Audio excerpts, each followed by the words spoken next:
My dear students, have a very sweet morning to all of you. I hope you are well and safe at your home. जी हाँ प्यारे बच्चों, आप घर पे ठीक ठाक होंगे ऐसी उम्मीद करता हूँ और ये भी उम्मीद करता हूँ कि रोज का काम रोज कर रहे होंगे। प्यारे बच्चों, आज हम स्टडी करने वाले हैं 11th अकाउंटेंसी से चैप्टर नंबर 10 के बारे में। कौन सा है चैप्टर नंबर 10? हमारे चैप्टर नंबर 10 का जो नाम है accounting for goods and services tax है। जी हाँ, गुड्स एंड सर्विसेज टैक्स क्या होता है? गुड्स एंड सर्विसेज टैक्स ये जाना जाता है जीएसटी के नाम से। G stand for goods, S stand for services, T stand for tax. Goods and services tax. मेरे बच्चों, गुड और सर्विस टैक्स एक प्रकार का इनडायरेक्ट टैक्स होता है। जी हाँ, गुड्स और सर्विसेज टैक्स एक प्रकार का इनडायरेक्ट टैक्स होता है। इनडायरेक्ट टैक्स वो होते हैं जिनका बर्डन दूसरों पर शिफ्ट किया जा सकता है। जी हाँ, ये टैक्स किसी एक गुड्स के प्रोड्यूसर को लगता है जब वो गुड्स को मैन्युफैक्चरिंग करता है या फिर उसको सेल कर देता है। लेकिन इस टैक्स को कस्टमर से वसूला जा सकता है, कस्टमर पर शिफ्ट किया जा सकता है। जी हाँ, जो गुड्स का निर्माता है वो इस टैक्स को किससे वसूल लेता है?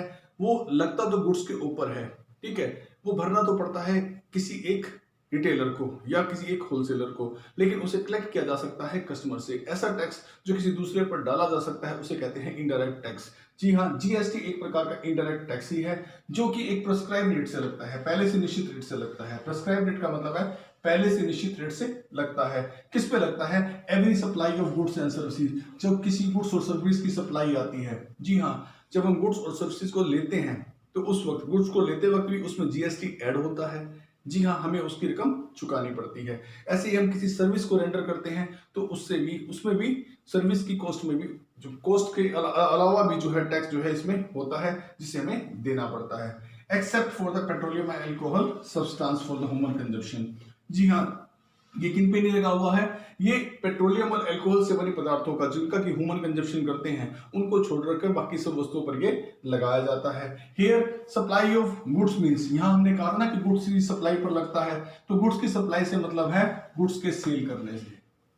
गुड्स की सप्लाई लेना होता है, लेकिन हाँ जब कोई भी एक दुकानदार गुड्स को सेल करता है तो ये उस पर आ जाता है जी सेल। हाँ, उस वस्तु की कॉस्ट के साथ साथ जो है जीएसटी उसमें इन्वॉल्व हो जाता है। ऐसे सप्लाई ऑफ सर्विसेज का मतलब क्या है? सप्लाई ऑफ सर्विसेज का मतलब होता है सर्विस को रेंडर कर लेना। जी हाँ, जब हम किसी डॉक्टर की सर्विसेज को लेते हैं या किसी पेशेवर इंसान की सर्विसेज को लेते हैं तो उसमें जो है जीएसटी इंक्लूड हो जाता है। It is a nation wide tax.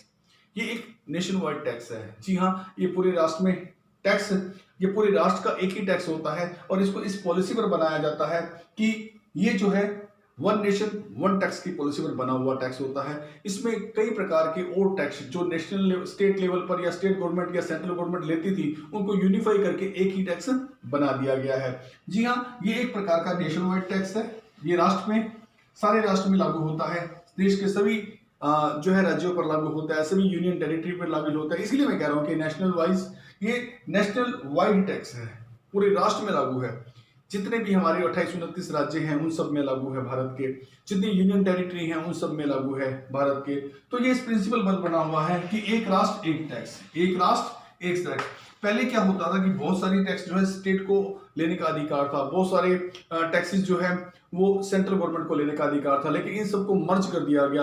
वो अगला वीडियो देखेंगे कौन कौन से टैक्सेस में स्टेट के मर्ज हुए हैं या कौन कौन से टैक्सेस में सेंटर के मर्ज हुए हैं। लेकिन अब इन सबको मिला के एक टैक्स बना दिया गया है, GST, goods and services tax.